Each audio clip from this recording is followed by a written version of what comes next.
Tarrant County Master Gardener Association has partnered with the Tarrant Regional Water District to encourage water conservation. TRWD maintains 4 area lakes and pipelines needed to provide surface water to local water treatment plants so they can clean that water to meet drinking standards for our communities.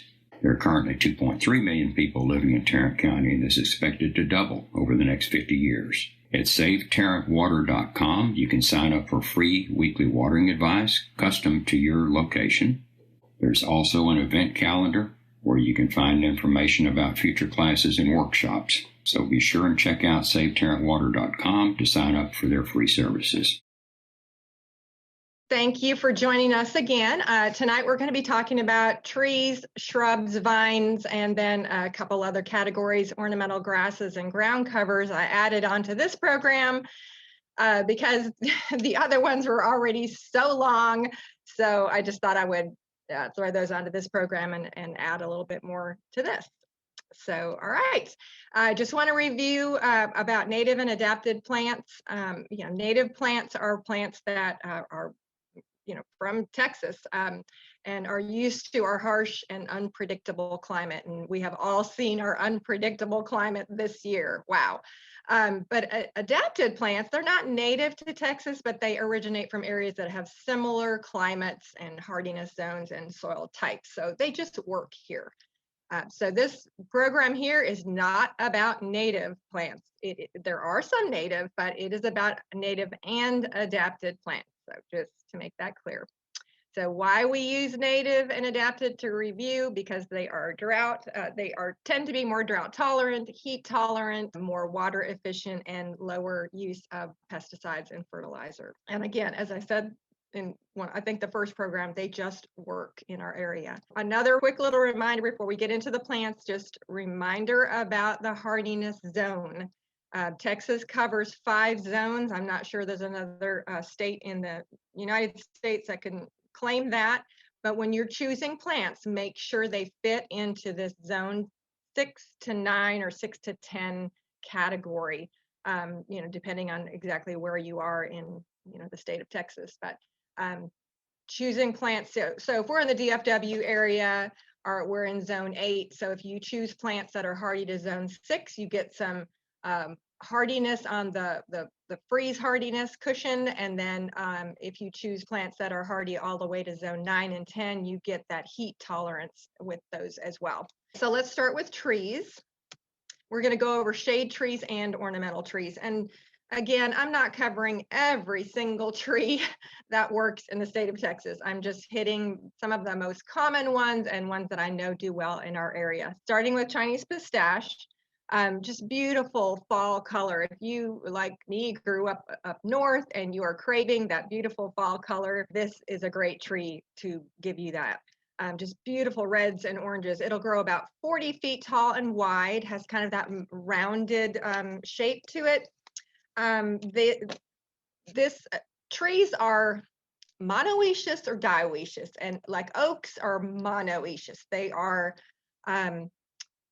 male and female all in one tree, where Chinese pistache is dioecious, and there's a male tree and a female tree. So if I prefer the male tree, it's just less messy, but there are people who like the female tree as well. It puts out little colorful berries, but those berries do drop and germinate. So you just have a little bit of weeding to do. But anyway, just little plant knowledge for you there. Shoe-marred red oak does not like wet feet, so make sure it's in a well-drained area. And these get very large. I don't know if you remember in the first program, I showed the plant tag showing that this tree can get up to 80 feet tall. So again, make sure you don't put it under power lines, but a very large tree and does great in our area. As far as tree wrap, Chinese pistache and shoe-marred red oak and maple trees have kind of thin bark when they're younger and are susceptible to sun scald. And you will see sun scald usually on the southwest side of the bark. And what happens is it basically sunburns that bark and it'll make it split and then more susceptible to borers. So it is recommended that you wrap just those three, the red oak, pistache, and maple trees. Wrap those with tree wrap, paper tree wrap, and you can pretty much get that at any garden center. Just start wrapping at the base and work all the way up to the first layer of branches, just for a year or two, just till the tree will grow enough of a canopy to shade the trunk. So like when they're at the nursery, they're usually closer together, so each tree is shading the next one. But when you put it out in your landscape and it's getting hit with that brutal southwest sun, it can damage the trunk of a young tree. Once it's older, not a big deal. Okay, beautiful red fall color on Shumard red oaks. One thing I do want to note, make sure you are getting a Shumard red oak and not a pin oak. Pin oaks need acidic soil, and they do better in East Texas. And if you will look at this tree right here, you can see the tree behind it is really deep green, and then this tree is really limey green. It is suffering from chlorosis or iron deficiency because it's in an alkaline area. So it cannot, the iron in the soil, we do have high iron soil, but it's not available to the plants in a high alkaline soil. So that's why if you go back to the first program, I stress getting a soil test to make sure you know what your pH is, whether you are on the acidic side or the alkaline side, so you can choose the right kind of tree. Anyway, you're going to see in chlorotic situations or iron deficient situations, you're going to see these limey colored leaves, yellowing leaves with dark green veining. And this can be treated, but it is treated at the tune of about $20 to $25 per diameter of the tree. So the bigger it gets, the more money it costs. So if you have a young tree that's showing this right now, I would cut your losses and go get a true Shumard red oak. But I'll let you make that decision on whether you want to spend the money to treat, because you will have to treat it for the rest of its life. So anyway, another kind of oak that's great for our area is chinkapin oak. It has a very different leaf shape to your typical oak tree. Longer and but thinner, and then just has that serrated edge. And then bur oak is one of our largest oaks, or they have one of the largest acorns. I mean, they're huge. They are at least golf ball sized, if not a little bigger. This bur oaks can be susceptible to lace bug damage, so you may want to check into treating with a systemic control for that. What lace bugs do is they suck the green out of the chlorophyll out of the leaves, so they just turn tan and very mottled looking. So you might want to treat for that. It's not going to kill the tree, but it does damage the leaves every year. And it just seems that bur oaks are susceptible to that. So check into treating for that. Live oaks, but this year we saw live oaks suffer terribly in the freeze. We think of live oaks as being evergreen. They actually do lose their leaves every year. They're just losing them at the same time that they're pushing on new growth. And that usually happens somewhere between March and May timeframe. So we don't really notice it as much as our deciduous trees that are dropping in the fall. So, but this year, they completely defoliated because of the freeze, and most of them have put on new growth. I have seen some that are still suffering, but most of them have rebounded from that. But anyway, live oaks grow enormous, all of 60 feet tall, 80 feet wide. They're usually wider than they are tall, and then their branches tend to grow downward. So not the best tree to put in a parking lot where you have cars driving under there and you're constantly having to limb them up to get their limbs from hanging down into vehicles.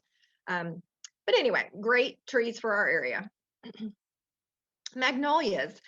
This is the picture on the left is a picture of my D.D. Blanchard magnolia that is probably, I'm looking at it right now, it's probably pushing 70 feet tall.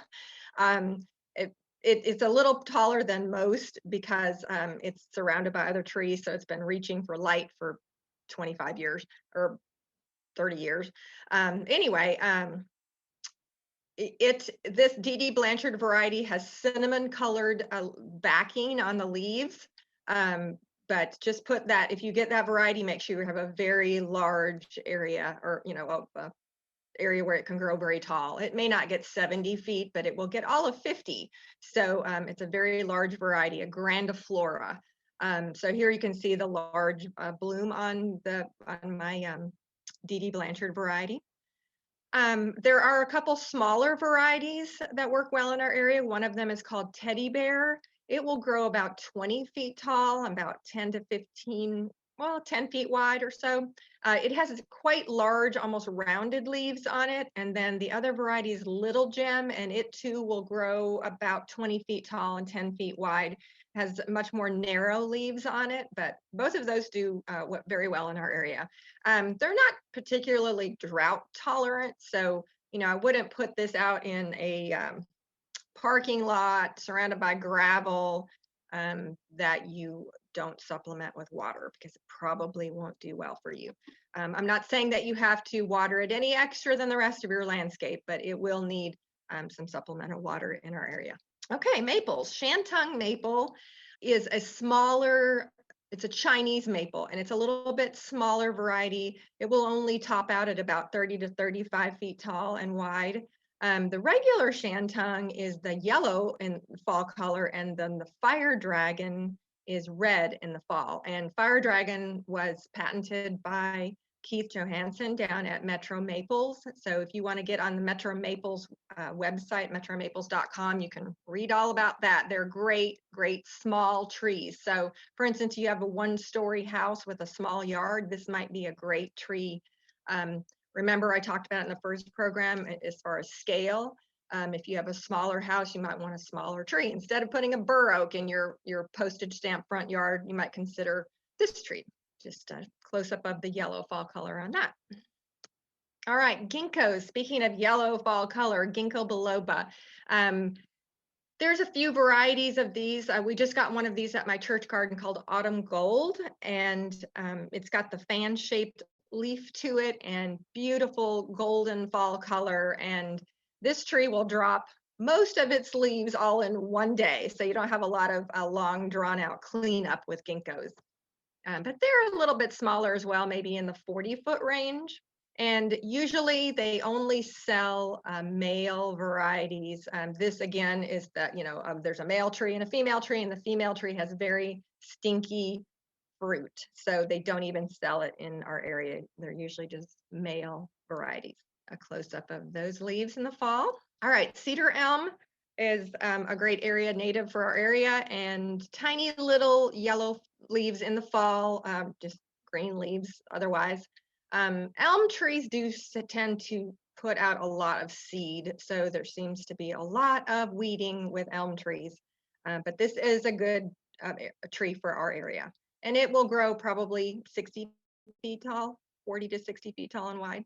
Now, beauty is only skin deep on some trees, so these are beautiful with fall color, but they are not recommended for our area. Now, I have an American elm right out. I'm looking at it right now out my office window, and it's huge, but it was here. It's just growing along a creek that runs behind my house, and I'm not going to take it down, but I wouldn't buy one if I had the choice. Bradford pear.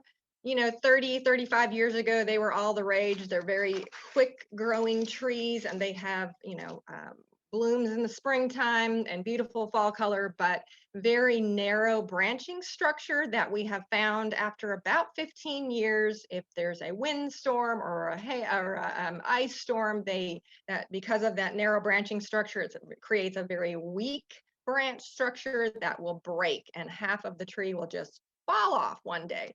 So I bet you almost every one of you have had that happen if you had a Bradford pear, or someone that has happened to. So we don't recommend that tree any longer. And then sugar maples are up north. This happens to actually grow in my neighbor's yard, oddly enough. We don't see those widely used down here at all. Eastern red cedar, you could probably consider this a very large shrub or tree, but these will grow all of 30 feet tall and wide. Native to our area, evergreen. They create a great screening plant Here you can see they have screened their neighbor behind them. They work well for that, but just give them plenty of room to grow. All right, Yopon holly, I think I showed this in one of the other programs, just trying to get away from doing the lollipopping or the mushrooming and letting it grow out naturally, because they do create a very nice ornamental tree. So we're going to be moving into the ornamental size trees now. So this will grow about 15 feet tall and wide. Evergreen has, there's a male variety and there's a female variety. And most people want the female varieties. There's Pride of Houston. There's one, something Ann, cannot remember the name. It just went blank on that.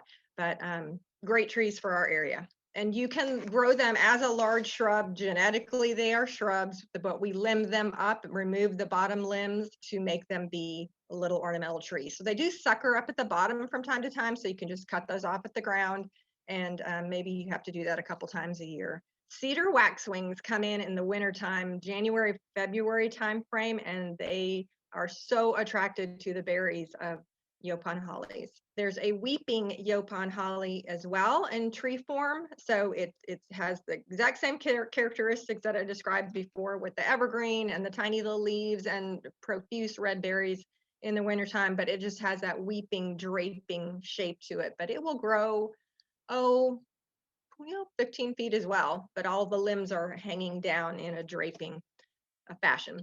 And then there's possum haw holly, which is a deciduous version of the Yopon holly.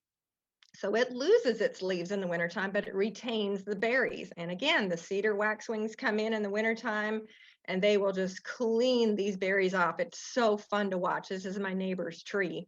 And it's so pretty in the wintertime when we actually do get some snow, because these red berries against, in the white background is just so pretty. But also about 15 feet tall and wide. On that, they do tend to sucker quite a bit at the bottom, some of the varieties. So you're going to have to do some maintenance there, unless you just leave it as a large shrub. Vitex, again, this will grow 15 feet tall and wide. It can be grown as a shrub, or it can be limbed up to form a small ornamental tree. So, it will sucker at the bottom, and it tries to keep being a shrub. So you have to maintain the tree form if you decide to go that route. But it's very easy to do. Just a couple times a year, you may have to cut the suckers off the bottom. But everybody keeps asking, what's that plant with the purple blooms? What's that tree with the purple blooms? I get that question all the time this time of year, because they're blooming profusely right now. The bees love this plant. You can get it to keep blooming if you deadhead it, but when it's 15 feet tall, you're not going to be climbing up there cutting blooms off. But it will have another flush of blooms, but not as profuse as it does right now this time of year. Okay, Mexican plum. Now this is a great substitute tree for the Bradford pear that I was talking about before. This is a native, and it has beautiful white blooms in the springtime that the bees just love. And then it has beautiful fall color as well. So it's a much, much better tree for our area, but it will grow about that, well, maybe not quite as big as tall as a Bradford pear, but it'll be somewhere in the 20 to 30 foot range. Great tree for our area. And then red buds. Lots of different red buds. They will grow about 20 feet tall and wide. They have a very wide growth pattern to them. The canopy is very wide with heart-shaped leaves. There's a variety called burgundy hearts. There's another one called forest pansy that have these heart-shaped burgundy leaves.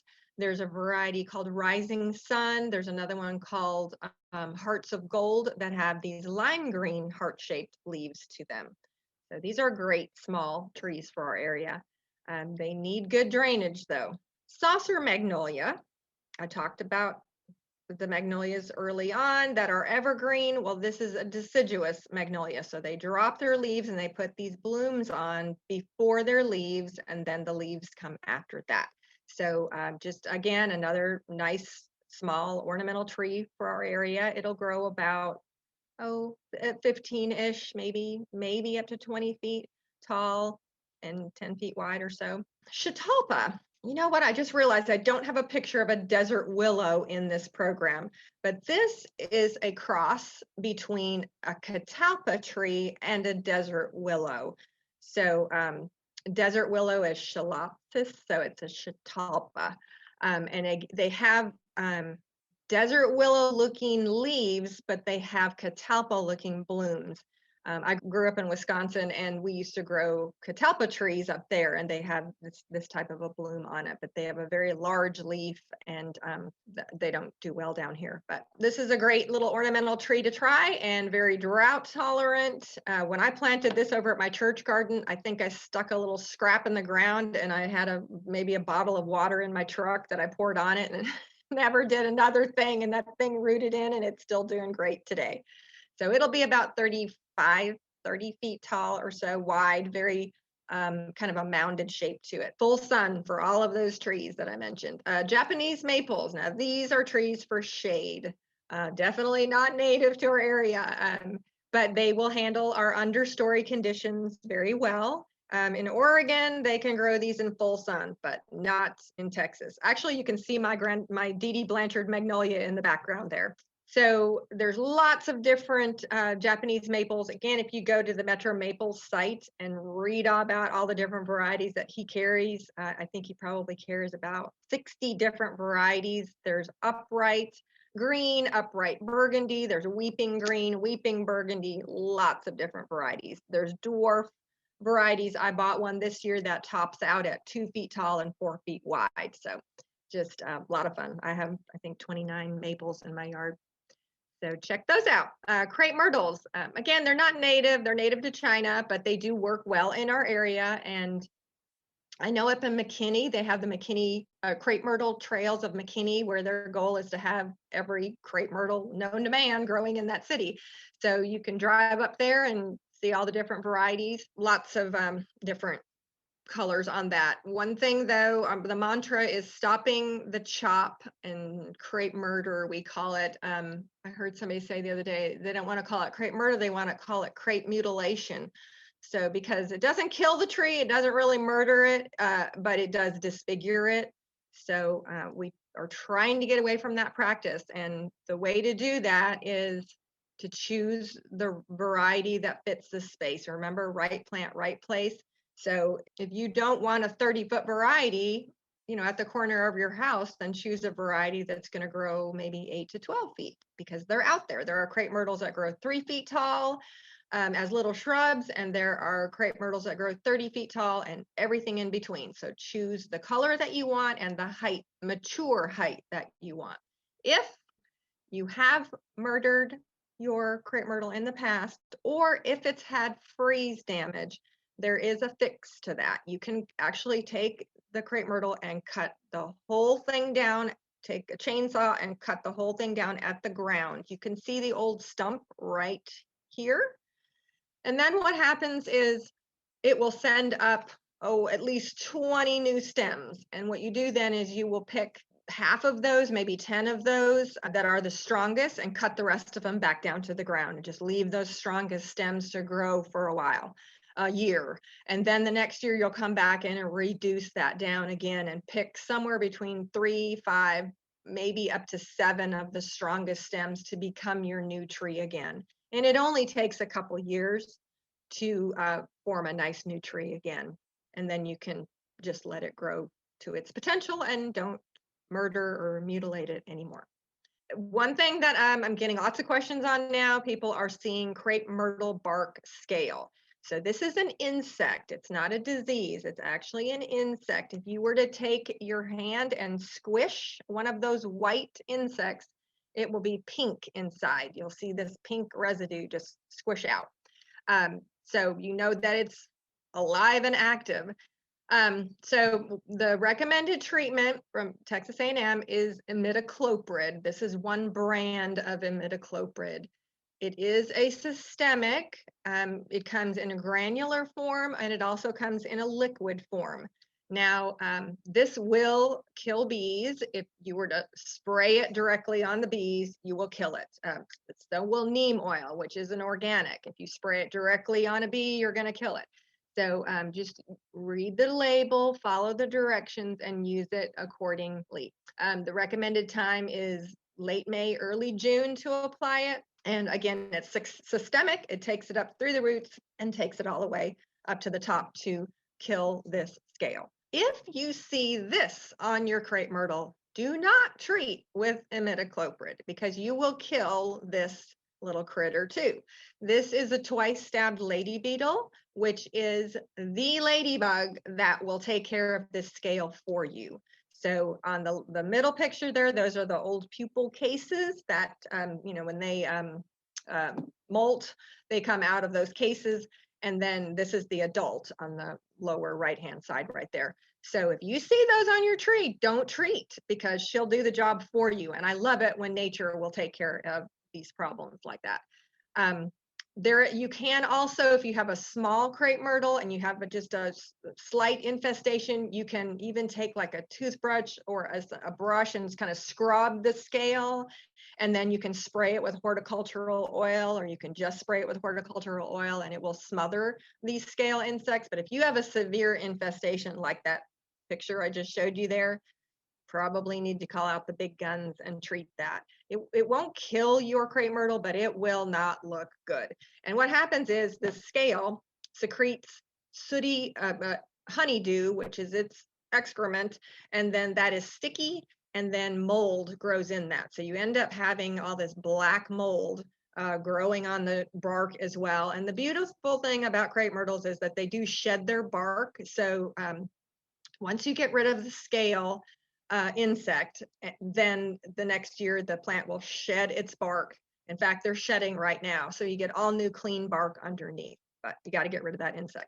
All right, then let's move into the shrub category. Again, I'm sure I've not touched on every tree out there, or large or ornamental, but just hitting some highlights. Large shrub. This is Nellie R. Stevens holly, one of our absolute best large screening shrub.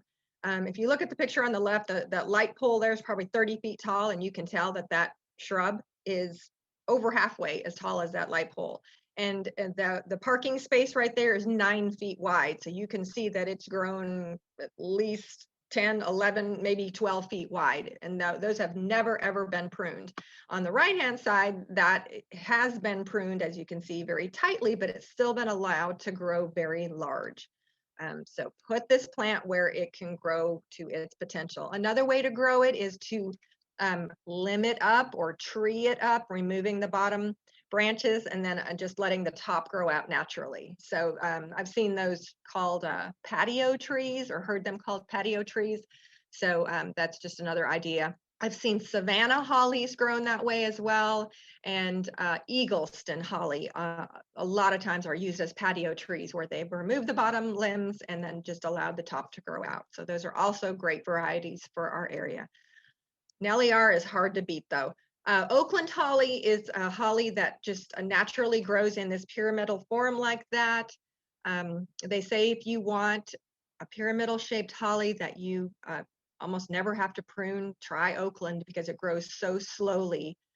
There's oak leaf and oakland holly. You can't really tell the difference between them. Oakland holly was a sport off of oak leaf. So they look almost exactly the same and grow almost the same. Yaupon holly, I showed you the Yaupon holly ornamental tree. This is the Yaupon holly shrub. So these are just little low growing, maybe a good boxwood substitute. These are native to our area, so they do very, very well for us. I like to prune them in a dome shape instead of, I guess, what everybody calls a meatball. So I will use a hedge trimmer on this every February and just cut it into that dome shape. And if you will do this every February to keep its size controlled, you can keep it. I've had mine for 20 years, and I keep them at about 2.5 feet tall and 3 feet wide. So it's very easy to do that if you just cut them really hard every February. Burford holly is an excellent, excellent shrub for our area. One thing I do want to point out is don't plant hollies that have prickly leaves next to the air conditioner, because you want to have a little pity on them because they have to get in and work around them. And you do too if you have to clean out the oil or whatever it's called. But anyway, this plant is very easy to keep at about 3 feet tall and wide with a hard prune every spring. It's even easier to keep at 4 to 5 feet tall and wide. Just an excellent, excellent shrub for our area, and just breezed through that freeze that we had. Carissa holly is another great holly for our area. It will grow about 4 feet tall and wide and just naturally has a domed shape to it. And then needlepoint holly, I think if you were to put Burford holly and needlepoint holly right next to each other, most people cannot tell the difference between the two. Burford holly has a little bit more of a puckered look to it, its leaf, and needlepoint has a little bit smoother look to it, but needlepoint will grow 6 to 8 feet tall and wide. So if you need a little bit larger evergreen holly, needlepoint is an excellent, excellent screening shrub, but doesn't get quite as big as Nellie R. So if you need kind of something in that in-between, needlepoint is excellent. I use that all the time for screening. In fact, I just planted 3 in my yard this year. Okay, Nandinas. Everybody has their opinions about Nandinas, but if you will grow the dwarf non-berrying Nandinas, they don't spread. They are very well behaved. They have beautiful color. They work in full sun or part shade. I mean, they're just so versatile. And if you will prune them every February, I'm going to explain how to do that. You can keep them very small. I've had mine for 20 years. I'll show you in a second. But this is Gulfstream. There's a variety called Obsession that grows exactly the same. It just has a little bit more burgundy coloration to it. There is Lemon Lime that has the same shape as the Gulfstream. It just has more limey colored leaves to it. This is Nana or Firepower. Firepower is supposed to be an improvement over Nana, but they stay very small, very easy to prune, beautiful red color in the wintertime. And then none of these produce berries or spread. Now, one thing I do want to say is please, please, please, let's help the poor Nandinas. Never, ever take a hedge trimmer to a Nandina. They are always pruned by hand.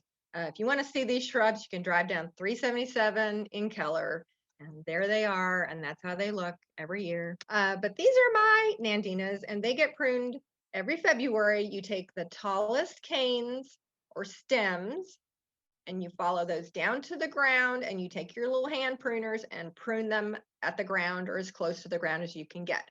And the new growth then comes at the point of where they were cut. So then they stay very full and compact, and mine are 20 years old and they look just like that. So again, don't spread, don't produce berries. Excellent, excellent shrubs for our area. All right, the next category, abelias. And I always joke with people, after this freeze, I'm down to 3 categories of shrubs: hollies, Nandinas, and abelias, because there's lots of hollies, there's lots of Nandinas, and there's lots of abelias. So you can choose all kinds of plants just from those 3 categories. But I'll show you a few more. But anyway, abelia, there's so many different varieties of abelias. There are abelias that will grow 6 to 8 feet tall and wide, like glossy abelia. And now there are lots of newer varieties that stay smaller. Kaleidoscope, Rose Creek, there's Twist of Lime, Radiance, Twist of Orange, Canyon Creek. Edward Goucher will grow about 5 feet tall and wide, and it's got a little bit more pink blooms to it. So this is Rose Creek at my house. And so I prune this hard. I actually take a hedge trimmer to it in February and cut it in kind of a dome shape. And then I don't touch it again the rest of the year. And this is how they look in August. So they do get morning sun and afternoon shade, but they can handle all day sun as well. And they have the most fragrant white blooms on them. This is right at my driveway. So when I come in and get out of my truck, I can just smell that fragrance right there. They're just so lovely. It's almost gardenia-ish, the fragrance. Okay, so just Canyon Creek is another one of my favorites. It does grow a little bit taller, probably 5 feet, and all of 4 feet, maybe 5 feet tall, and 5 to 6 feet wide. So it's very, it's almost upright, like a spray look to it almost. And then Kaleidoscope Abelia, just again showing that in a landscape setting. So they're just a nice, bright, limey colored shrub that has a mounded shape to it, that fits, when you need a small shrub that goes underneath our windows that are a foot and a half off the ground. Kaleidoscope is a great choice. One of those small nandinas would be a great choice. And Yopon holly would be a great choice if you've got a full sun area. All right, ligustrum. This is sunshine ligustrum. Now, I don't recommend the wax leaf ligustrum because pretty much everybody, if you didn't lose it completely, it was damaged very badly in the freeze. And they can suffer, the wax leaf can suffer freeze damage even in a much less cold event than we had, but it pretty much wiped them out this time. I think there are some I've seen coming back, but it's going to take a while for them to get big again. But I'll let you decide whether you want to keep them and wait that timing. But sunshine, it's newer on the market. It's been out, I don't know, at least 5 years, maybe a little bit longer than that. I lose track of time, but it's got this bright, in your face yellow color to it. Now it does need full sun to keep that color. If you put this in a shady area, it's just going to be regular green. And, that's kind of boring. I mean, you plant this plant because you want that vibrant color. I mean, look at it with the coneflower and the liatris and the daylilies there next to that dark green holly. That is such a pretty setting right there. But these will grow, 5 feet tall and wide. So if you want them just to have a natural shape and you don't want to be pruning on them a lot, just let them grow to their natural shape. And they're a little bit tall. Maybe they're about 4 feet wide, 5 feet tall, 4 feet wide, because they grow a little bit taller than they do wide. But they are very easy to prune. Just take a hand pruner to them in February if you need to size control them, and just cut the limbs down and just let it grow back in a natural shape. I have also seen where people will prune this really hard and almost topiary it. So you can do that too. It's just higher maintenance. I tend to go more with that Canyon Creek Abelia because you get that limey color, maybe not quite this intense, but you also get blooms out of it, where this ligustrum does not bloom. So there is that to it, but it certainly has a lot of color. So give that a try. Spireas, the bridal wreath is quite large. It will grow, 6 feet tall and wide. So put it where you don't have to prune it. It blooms very early in the July time frame, mid-July. I'm sorry, in the March time frame, mid-March. I got July on the brain. Anyway, so it blooms very early in the spring before your trees have leaves on. So you can actually put this under a deciduous tree and it should still bloom fairly well for you, because the trees don't put their leaves on until April. So it's getting the winter sun that it needs to produce those blooms. There's a double bloomer. There's, just a regular single bloom, but it has that drapey form to it. So you don't want to be pruning that into a tight shape. Just let it grow to its potential. And then there's some smaller varieties like Anthony Water, and Gold Mound or Lime Mound, and they will bloom in the May time frame, but they stay much smaller. My trick on Anthony Water variety is just cut it to the ground in February. Literally take a hedge trimmer and whack it to the ground. I usually don't do that to Lime Mound or Gold Mound because they stay so much smaller. I mean, they top out at 2.5 feet, maybe, just a little mound. So you can pretty much, if you want to trim those, just give them a haircut. But the Anthony Water, chop it to the ground. And that keeps it from getting woody and rangy. It just puts on all new growth and just keeps a nice growth habit to that, and then will bloom in May. Don't prune the bridal wreath early because you'll cut off all the blooms. Prune bridal wreath if you have to after it blooms. All right, Rose of Sharon or Althea. Now this is a plant that you're seeing it blooming now as well. Summer bloomer, and you can grow it as a little patio, single trunked standard, they call them, a tree form. You can grow it as a multi-trunk, or you can grow it as a large shrub. This is at my church garden. This is the variety Aphrodite, but lots and lots of varieties of this. There's double bloomers like the lavender chiffon up on the left hand right there, and then there's single bloomers.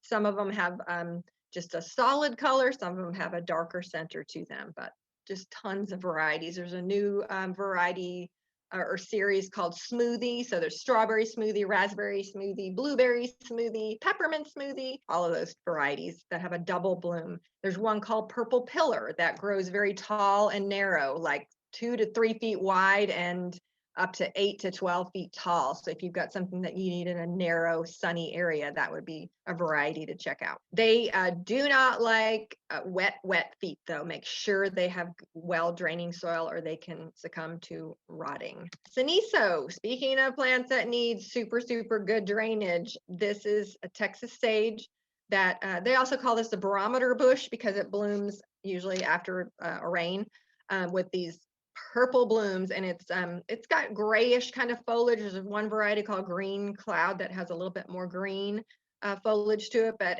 when it's done blooming, it's just a large gray shrub. So put this where it can grow large, and try not to, shear this into shapes. It just looks better when it's allowed to just grow. If you do need to size control it, I would just do it by hand pruning in February, and you can cut it down, and then it will keep it bushier. My experience with this plant is if it's getting a lot of water, like with the rest of your landscape, and it's getting too much shade, it ends up looking really crummy, just kind of weak and rangy and thin. So the prettiest ones I've ever seen were in the median on 157 down toward Bedford, and they were surrounded by concrete and gravel, and they were gorgeous.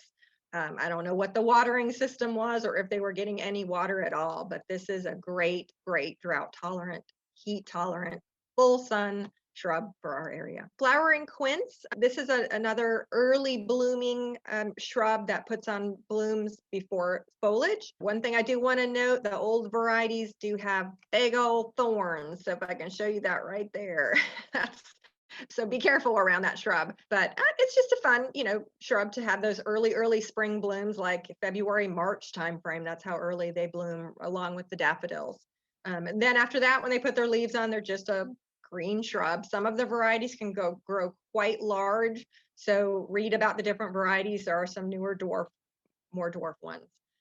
Forsythia, again, another early blooming shrub for our area with those bright yellow blooms in that February, early March timeframe, and then again puts on the leaves after that, and then it's just a green shrub the rest of the season. It's going to need full sun to give you the best bloom, but if you have it around deciduous trees, it should do okay in there because it's going to get that, again, that early winter sun that it needs to form blooms. Mock orange.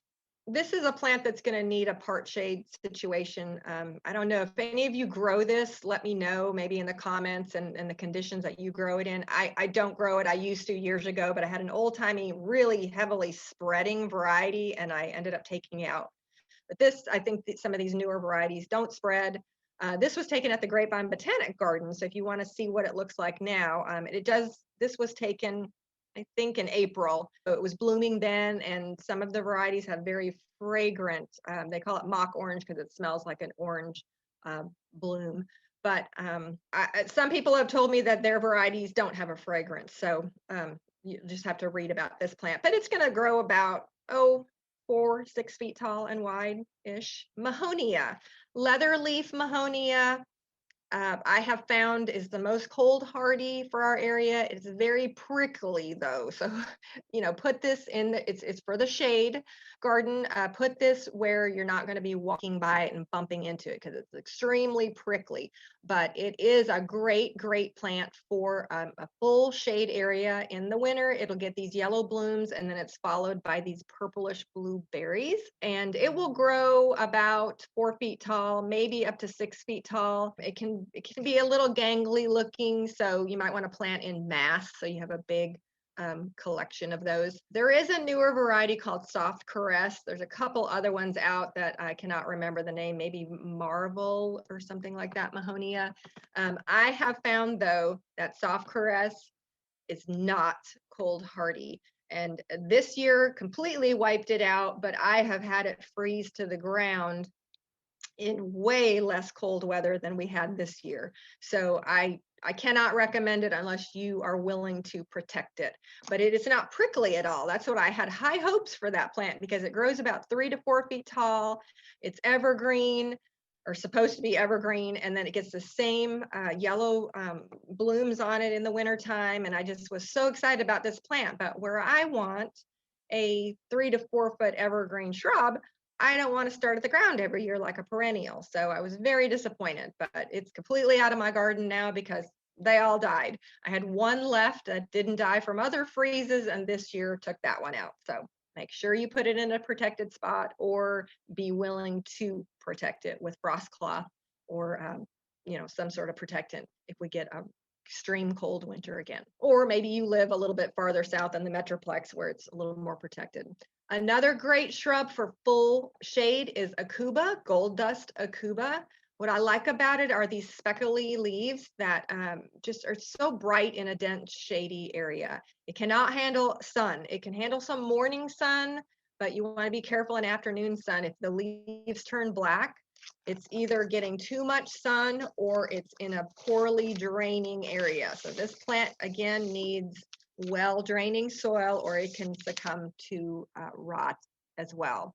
So again, if you're seeing black leaves, check to see if it's in too much sun. And if that's not the case, check your drainage and improve that, because I've had this plant in my yard for 20 years and it's done very well for me. In 2011, that horrible, horrible hot year that we had, I did have some of the leaves turn black because it was so hot for such a sustained time, but those black leaves fell off and it put on all new growth again, and it's been fine. And it will grow about 4 to 6 feet tall and wide with a lot of time. Not very quick growing, but you pretty much never have to do anything to this plant.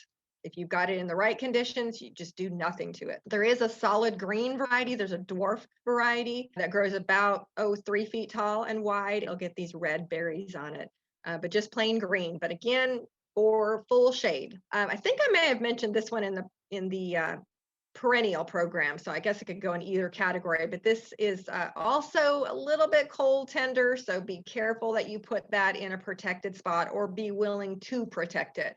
But Fatsia or Japanese Aurelia has very large palmate shaped leaves, and it gets these really cool blooms on it in the winter time, like January time frame, maybe even in December. But it will grow, if it's really happy and protected, it can grow 6 feet tall and wide.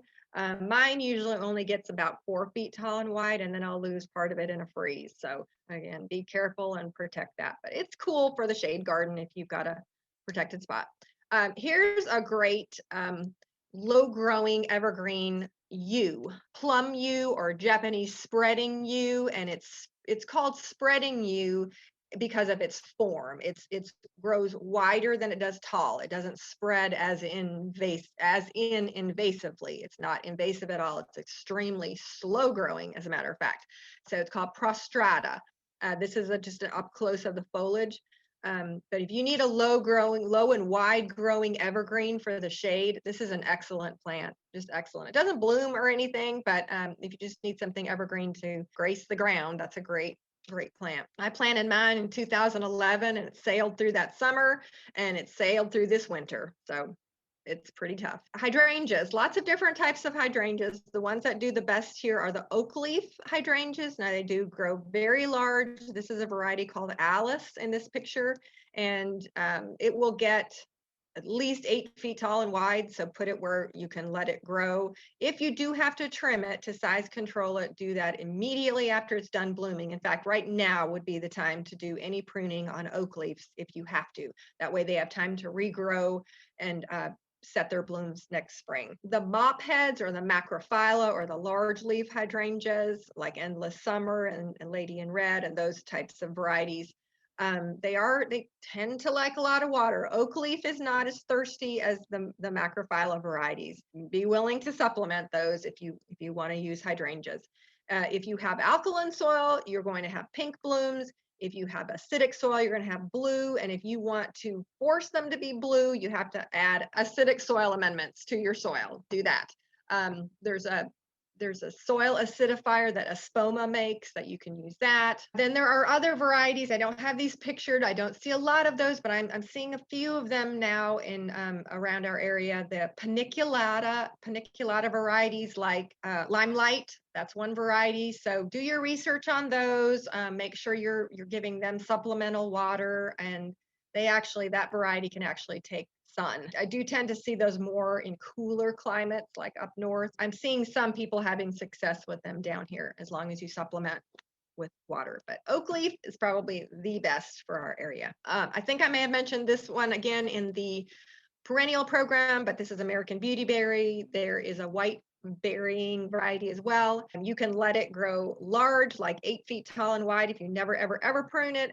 I like to keep mine about 4 feet tall, so I cut mine back down to about 2 feet tall in the late winter, and then let it bush back out again to keep its size controlled. And the birds love these berries. I'm not going to show a lot of roses. Everybody's familiar with roses. What I do want to talk about though is be sure to be on the lookout for rosette disease. I'm still seeing it in our area, and it's a virus. There is no cure for it, so you do need to remove the rose completely and discard it. These are some symptoms of excessive thorns, red pigmentation, and it's not just if it's red new growth, because there's a lot of roses that have red new growth, but it will be very distorted, gnarly looking new growth. So that's a classic symptom. And then the leaves are just very distorted and stacked on top of each other, because what happens in rosette is it's a virus that causes the internodes, which is the space between each node, to shorten. So it's like the leaves are all just smashed on top of each other. So anyway, it's very obvious if you have it. Please destroy that rose, bag it up and throw it away. It doesn't spread to other kinds of plants, but only roses. So, and it's spread by a microscopic mite. That infects the rose. I do want to talk about some shrubs that have been used in our area, but I'm now, after the freeze and from some other issues, I'm personally not recommending them anymore. But if you want to use them, I just want to give you some information so that you can make better choices. So this is Loropetalum. Everybody's like, what's that big purple bush? So burgundy bush. So that's Loropetalum. There are varieties that grow very, very large, like 9 feet tall and wide. There are some shorter varieties, but they will be 4 to 6 feet tall and wide. So read the label, put them in the right spot. One thing that I'm seeing is stem canker or bacterial gall. Anything that wounds the stem can bring it on, like pruning or hail or a critter chewing on it. So you're going to see this black stuff that looks like the stem kind of explodes from the middle. There's no cure for it. You can cut that limb off if you can, but if it gets down to the base of the shrub, you get a lot of dieback from it because it destroys that stem, and so anything beyond that canker area then dies. So if your Loropetalum is looking bad, start looking at the stems. And if you're buying a new one, be sure to look for this, that you're not getting one that's already infected. Because if you do have it already and you prune, every pruning cut, you have to disinfect your pruners, or you're gonna spread it all over that shrub. The other problem I see with Loropetalum is iron deficiency. Again, you see those yellowing leaves with the dark green veins. It tends to like a little bit more on the acid side of pH. So if you have more acidic soil and great drainage, you can still try this plant. But if you've got alkaline soil and poor drainage, that's what it's going to look like. And then finally, I call it the trifecta of done. It's like the third thing that just makes me not want to use this plant anymore. This is after the freeze. Now you can notice at the base of that shrub that it is trying to come back. So if you do want to, if you have this happen in your landscape and you want to give it a chance to come back again, by all means, cut all that top frozen area off, and you may have already, and let it come back out from the base. You're certainly welcome to do that. But we've had such major freeze damage with it, and it already had a couple other problems. I'm just not willing to put any time into this particular plant anymore. Personal opinion. The next one in that same category is Indian hawthorn. We've been struggling with that Entomosporium fungal leaf spot for years, and you can treat it with a fungicide, but I don't want plants that I'm having to constantly treat. So It's just a problem with this plant. Photinias have the same problem. And then there's a worm, bagworms. Those are the worms that come in and chew on the leaves and then form little bags around themselves. You can treat bagworms with BT, Bacillus thuringiensis, if you spray that in the late May, early June timeframe when the little worms are coming out of the bags. But once they're in the bags and mama lays all those eggs in there, you can't get that spray into them, and so treat them when they're teeny tiny little worms emerging from the bags. Then they all froze. This is at my church garden, and we probably removed 200 of them. So if you want, again, some of them are coming back from the base. If you want to cut these off at the ground and let them come back from the ground, you can do that as well. But they are very susceptible to fungal leaf spots. So if you're willing to treat them, it's okay, shrub. And they do bloom in the springtime. So if you're going to grow this, be sure that you don't prune it in the springtime, or you will cut off all the blooms. Make sure you wait till after they're done blooming and let them just grow into that mounded shape. All right, Podocarpus. A lot of people call this yew as well, Y-E-W. This is actually at my neighbors across the street, and they have the only one that I have seen that survived the freeze looking like that. She sent me that picture today. I mean, it looks that good. Everybody else's that I know looks like that from the freeze. They just really, really took a hit. So if you're going to grow this plant, make sure you have it in a protected and very well draining spot. It does not like soggy soil.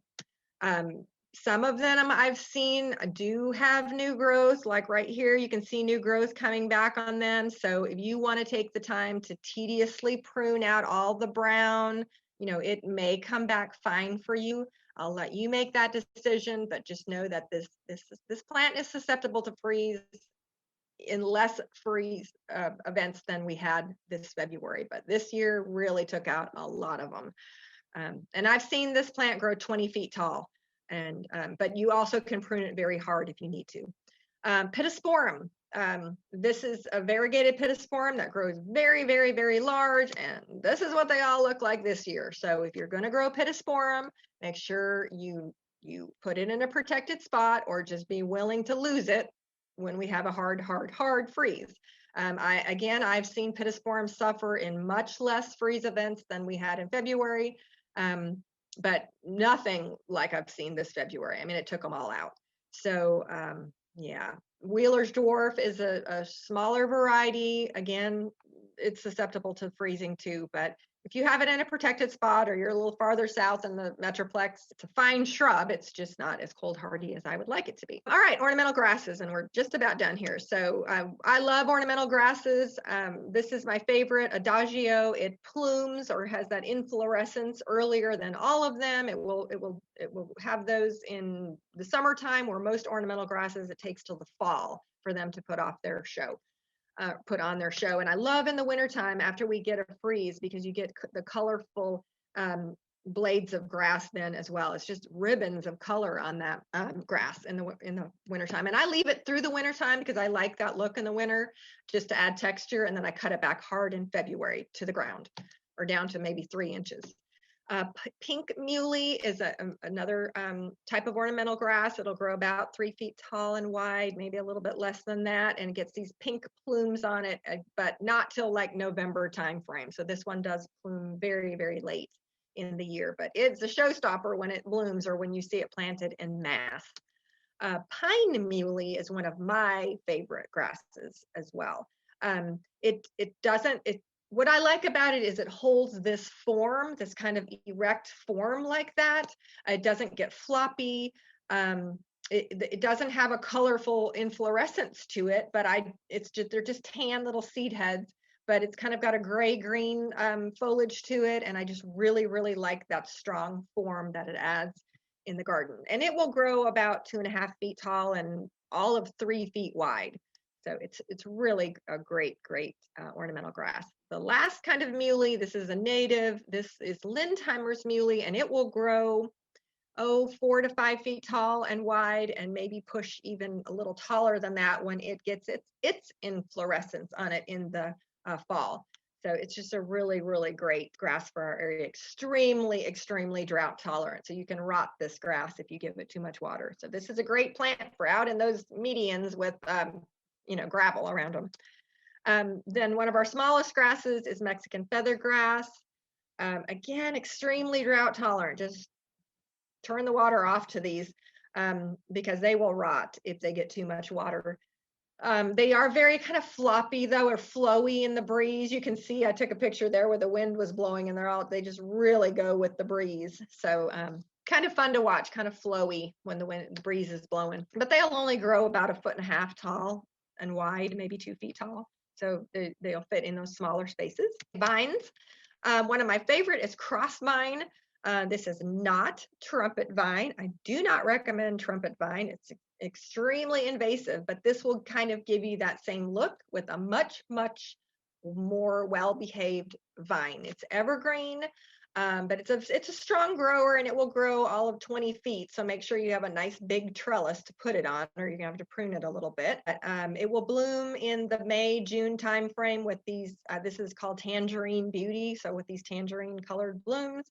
It's another variety, I think, that has more yellow blooms on it.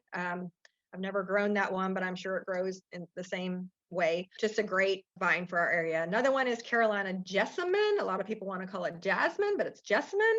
And it will bloom in March with these beautiful, fragrant yellow blooms on it. And it too is evergreen. And they're both hardy for our area. Now, this is Confederate jasmine, and this variety, Madison, is the most cold hardy of the Confederate jasmines. And there's another one I think starts with an M. It's got more of a yellow bloom on it. Can't remember the name of that one either. Boy, I'm having trouble tonight. Sorry. It's another. It's not Madison is the white, and there's another one that begins with an M that's more yellow. But they are both the most cold hardy of the Confederate jasmine. But I still had mine freeze to the ground this year, and this is mine. I have the Madison variety, but it froze to the ground and it came back from the root. I've had that happen one other time, and I've grown this vine for probably 15 years. So be willing to lose it to the ground and have to start over, or be willing to lose it completely if you don't have it in a protected spot. I have mine on the south side of my house against my fireplace chimney. So it is a very protected spot, and I still had it freeze, but it's coming back. I may not see any blooms out of it this year, but it is coming back. So it's so fragrant though. Oh my goodness, it's so fragrant. Put this vine where you can appreciate the fragrance of those blooms. It's just intoxicating, and it'll grow. It's a very strong grower too. I would put it on a trellis that's, at least 8 feet tall or so. It'll probably grow more than that, but I just keep mine trimmed at about that height. This is clematis. Now, these are gorgeous when they're in bloom, and they look a little crummy this time of year when the heat gets to them, but in the springtime, they are awesome. And if you have a smaller trellis or a smaller space that you want to put a vine, try a clematis. There's a variety called Clematis pitcheri that's got this little bell-shaped bloom to it. And then there's evergreen clematis, or Clematis armandii, that has these long, deep green leaves to it, evergreen, and it will get these fragrant white blooms on it as well. And there's another clematis I forgot to note it on here is sweet autumn clematis. It gets cut to the ground every year. And then it grows very aggressively and blooms white blooms that look a lot like this in the fall. And it too is very fragrant, but you need to cut that to the ground every year, the sweet autumn clematis. This armandii is evergreen. So moving into ground covers now real quickly, that tall ground cover at the background there, that is that prostrate yew that I was talking about before, that Cephalotaxis Harringtonia prostrata. So they clumped it in a big area right there because it grows very low and wide. So they used that as a ground cover and planted it in mass. And then they came down to the next layer and planted Asian jasmine. And this is about the only way I like Asian jasmine, is when it's by itself. Nothing else growing in it. If you have a tree growing in it, I'm okay with that, but I do not like Asian jasmine growing in a bed with shrubs. It just creates a maintenance hassle, and the Asian jasmine wants to grow all over your shrubs. This is purple winter creeper because it turns purple in the winter, and it grows a lot like Asian jasmine. It's just a vining ground cover. So you'll get some purple color out of it. It is a euonymus though, so it is susceptible to scale insect. So you may have to treat for that, but it's a great ground cover for our area. All euonymus are scale magnets. So I don't recommend, talking about shrubs again, I do not recommend golden euonymus. Absolute scale magnet. Just stay away from that plant. I should put a picture in here, but just, you can Google it and see what I'm talking about. Old-timey shrub. Anyway, this is purple winter creeper on the vine category, or ground cover category, sorry. Asian jasmine, purple winter creeper for maintenance. If you'll just weed eat it down to 3 to 4 inches in February, just buzz it down with your weed eater, then it'll put on all new fresh growth for the season. This is big blue liriope. This is the kind of ground cover I prefer to use under trees because you can buzz this down in February and then let it grow back, but you can blow it out, you can rake it out, you can keep it cleaner through the season than Asian jasmine, and you only have to prune it once and you're done, whereas the vining ground covers are, to me, a little bit more maintenance because you have to keep them from climbing up over the sidewalk, you have to keep them from climbing up the trunk of the tree, whereas a liriope, and this is a spreading variety called Big Blue. There's another kind of variety called Super Blue, but it's a larger clump form. So anyway, this is a great variety. There's also another one called Silver Dragon. That's a spreading ground cover type, and it's got very highly variegated leaves, almost a silvery look to it, called Silver Dragon. With liriope, as I just mentioned, if you just buzz it down to approximately 2 inches in February, just take your weed eater and buzz it down, and it'll come back, and you won't have to do anything else to it. But you only want to do that once a year because it just puts on that new growth once a year, and you don't want to cut that off. If you have a shady sloping area, a great ground cover is mondo grass. This is regular mondo. So it'll grow about 8 inches tall and it quickly spreads, but it needs shade, whereas the liriope can handle some sun. So mondo grass. There's also a dwarf mondo grass that grows only about 2 inches tall, and it's great to use between like flagstone stepping stones. But it grows very, very slowly. So you want to use the larger mondo grass for a ground cover type. Okay, ajuga is a spring flowering ground cover. There's lots of different varieties: chocolate chip, bronze beauty, Caitlin's giant. So make sure you get the variety that you want. And then when it's done blooming, you can cut the blooms off or just let them fade. This one here needs really, really good drainage though. So don't put it in an area that's soggy or it will die from crown rot. This is horseherb. It's a native in our area. It's deciduous, so it dies down to the ground in the wintertime. But it's got these kind of nice appley green leaves, and it gets teeny tiny little yellow blooms on it. Very drought tolerant. So if you've got a dry shade area, this is a great plant for that environment. Comes back faithfully every year. It'll grow about 1 foot tall though, and then just form a mat as it spreads, and it will spread. So put it where you want it. Frog fruit, very, very low growing. It can handle sun or shade, teeny tiny little leaves and teeny tiny little blooms on it. But this is a tough ground cover for our area. I took this picture at the Fort Worth Botanic Garden, so they've got lots of it over there in a native area where they're growing lots of native plants. Go check that one out over there. And this one is false lamium or lamiastrum. This one's got a very wide growing range because my mom grows it in Wisconsin and we can grow it down here, but it's got, I haven't had success with lamium, but false lamium has done well for me. And it gets a yellow bloom on it in the springtime, and it has this silvery foliage with, the green edge and through the veining through the middle. It's just a cool, bright, shade tolerant ground cover. And then this one here, wild Chinese ginger, if you want to, this was taken at the the Dallas Arboretum. So if you want to see a great display of this, that's the place to see it. This one though, put it where you want it because you will dig back to China to try to get the roots of it and you'll never get it. I have tried that, trust me. I wanted it in a certain spot and then I decided I didn't want a ground cover in that spot, and I've been trying to dig it up for 10 years. So just put it where you want it. But it does spread very well, and it's evergreen, and it's got very, very interesting foliage.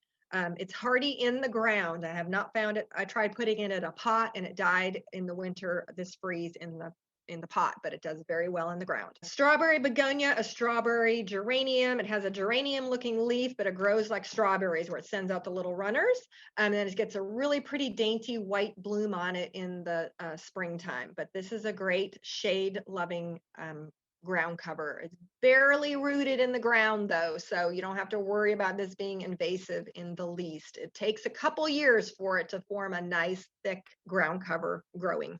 And this is just showing Creeping Jenny on the left-hand side, another kind of ground cover that loves water. So if you've got an area that doesn't drain very well, it's either sun or shade, the ground Creeping Jenny will do really well in that environment. And then here's just a picture of how I've used it under Japanese maples, because it's both of those plants stay very low growing, and then the weeping maples, I just love the color just from foliage out of that. All right, that is it. I just want to again mention these references that have been very helpful to me. All of these plants and more are mentioned in all of these books. So especially Easy Gardens for North Central Texas, Steve Huddleston, of course, Neil Sperry's book, and then the native plant, if you want to look up different trees and shrubs and perennials in the native plant selection.